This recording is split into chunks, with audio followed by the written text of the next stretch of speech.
Hello everyone, I know it's been a while since I did anything tea related. I apologize for that. I'm not perfect, nobody's not perfect. We have our moments. But for today's video, I want to do something a little bit different for you guys. So basically for today's video, I'm just taking all the tea I reviewed for you guys, telling y'all, yes, this is going to my tea collection and I'll definitely buy this again, or no, this is not going to my tea collection and I wouldn't buy this again. So let's go ahead and get started. Fuck yes. The main reason why I'm saying it's like this, because it changed on how I viewed green tea altogether. It gave me a whole different entire world of how green tea can really be. As you may know, I never cared for green tea. I thought it was overrated and all these things, right? Ever since I tried, specifically, this is a Chinese green tea. Ever since I tried it, oh, it changed my perspective. I had this at 180. It tasted like grass. I'm not thinking much of it. Tell me why when I added sugar and ice, I got umami. And not only that, that grass note, no, bitch, it tasted like sweet grass now and umami at the same time. Like a sweet and savory treat, but in tea form. So, of course, like the tea connoisseur I am, I decided to do some tea chemistry with this, right? At 140. Why in the hell did it taste not only umami, but bitter? And when I added the sugar, the umami got enhanced. And not only that, when you added ice and let it sit for a little bit, the umami cut down the bitterness.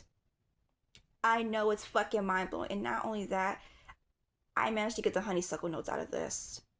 Yes, it has fruit notes. It says it's supposed to have some green apple notes. I couldn't get that because I did some dumb shit. I did it at 164 at one time. And I accidentally, when I cold brewed it, I accidentally added hot water to it. Yeah, I was pretty upset about that. This is going into my collection. No, no up for discussion. This is a no for me because I was so intrigued of how these flavor profiles will go together. You know, the raspberry, the jasmine, the lychee, the almond, the raspberry, the vanilla essence. But I never got none of that when I had this tea. I only got raspberry. That is it. It was pretty much lackluster, like I said in the video. I wouldn't buy this again.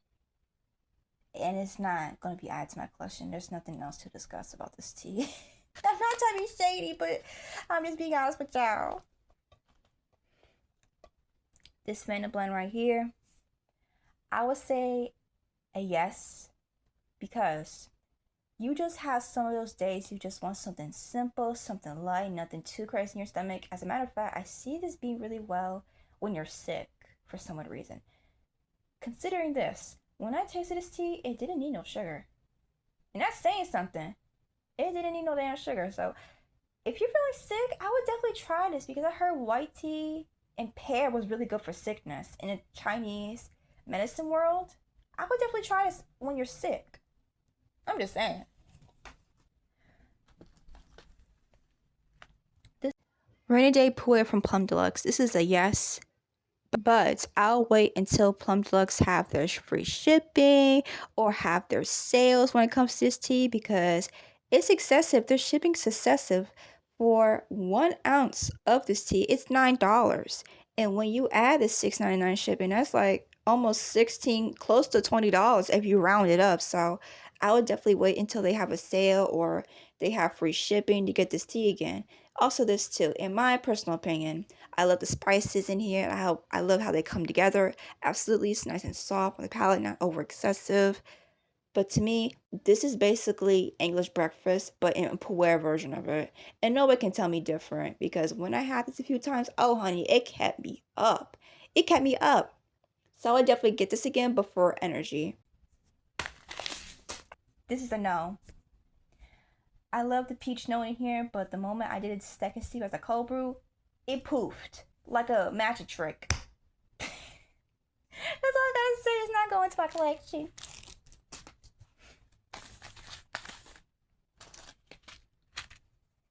Yes. Hell yes. Yes, this is a very simple tea, but I love how the oolong plays in this. It gives this tea depth without being too much. I love how the strawberries, the vanilla, and the oranges play out in this blend. I love how the strawberries are super juicy and sweet and refreshing, but you also get the sweet and softness of the vanilla. But also when you steep it a few times, you get the orange and the cinnamon more, which is nice and zesty. Not zesty, but nice and citrusy, but nice and spiced a little bit. This is just that girl. Yes, it's going to be added to my collection.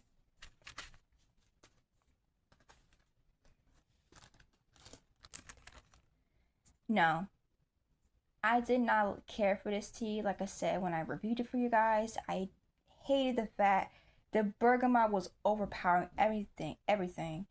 I barely tasted the strawberries. After all, I had to blend up some strawberries to taste more of the strawberries notes so I can cut down the bergamot. So this is automatically, no, it's not be added to my collection. I wouldn't buy it again either. It doesn't stand out.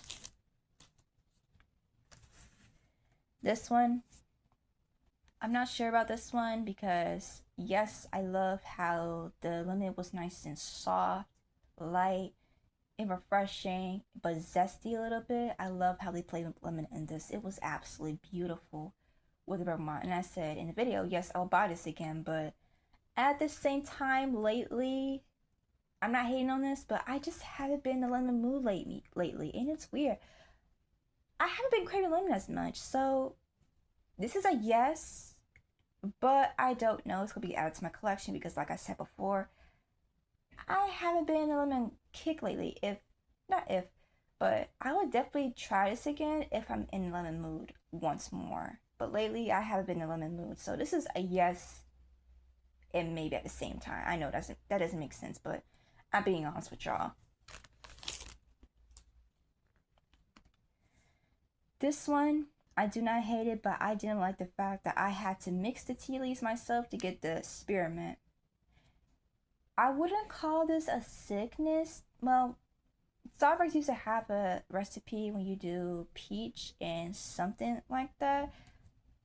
Yeah, with lemonade. I don't think this is something I'll buy again because there's nothing wrong with it. Like, I love the refreshingness of this tea, don't get me wrong. It pairs beautifully with lemon and a little bit of not lemon, but honey. Oh my god. Can't think today. It pairs up beautifully with honey and a little bit of ice, but would I buy this again? I'm not sure, but if you need something like really refreshing, I would definitely buy this again for refreshingness, but not drink it as crazy like, so I could have one of those moments that I just want something refreshing and something simple, because this is the prime example of that. Yes, I love how the lemon plays in this. When I first had it, I just tasted rooibos. When I add a little bit of sugar to it, I did get the baby hint of vanilla, but it's not dominant. But when you add milk to her, oh my god, it's like lemon in dessert cup. This right here is phenomenal compared to Adagio's lemon meringue bullshit green tea. Their lemon meringue green tea is trash. Get this. And it's the same example of High Mountains green tea I talked about earlier in the video. I love how at first I was just like, I'm not sure about this one because it just tasted a little bit smoky, a little bit nutty. It reminded me of Genmaicha in a way. But when I played around the temperature, it changed my perspective of this Sleeping Dragon. I remember having it at a very low temperature, and I think I got more of the smoky notes. I thought that was really fascinating. And not only that, when I cold brewed it once, I had a more sweet, clean tea, green tea. This really showed me of how, not, ugh. This green tea also showed me how green tea can have so many layers as well, to being like Genmaicha when I first had it for you guys in a review, to having it to be really, really smoky, like it's a gunpowder tea or Lapsang Souchong, to be nice and clean and sweet and refreshing. Like, Sleeping Dragon has layers, honey, and I absolutely love it. I would definitely buy this again in the fall time, so I can definitely retry this for you guys at 170 because I heard you can get chestnuts in this, and I want to see if I can get those chestnut notes in this green tea. I'm very excited to try during the fall time. And I also heard you can get like peach notes and honeydew notes. I've been trying to pull that out, but it's stubborn. This is not up for discussion. Hell yes. This pecan Earl Grey right here really showed me how sophisticated, elegant Earl Grey can really be if done correctly. Not that grandma bullshit ass flavor, no bitch. We're talking Puerto Rican here. She could be real Puerto Rican. The fact, still to this day, it just wowed me on how the pecan, the cinnamon, the bergamot, everything flowed like some damn river. And ever since I found it on Etsy versus getting on Plum Deluxe, I can get on Etsy for cheaper. Oh, I bought her again. And hopefully once I try it in 1 ounce for you guys, I hope and pray it tastes the same exact way I had it in this tiny sample. Because if it is, oh bitch, it's going to be my fall drink. And if it's not like the way it is I had in the sample pack, I'm going to be so disappointed because I love this Earl Grey in the sample pack. It was exquisite, honey. Cross my fingers, it tastes like this sample pack I had, which is this. I hope you guys enjoyed this video. Like this video, follow my TikTok and YouTube for more tea content. Goodbye!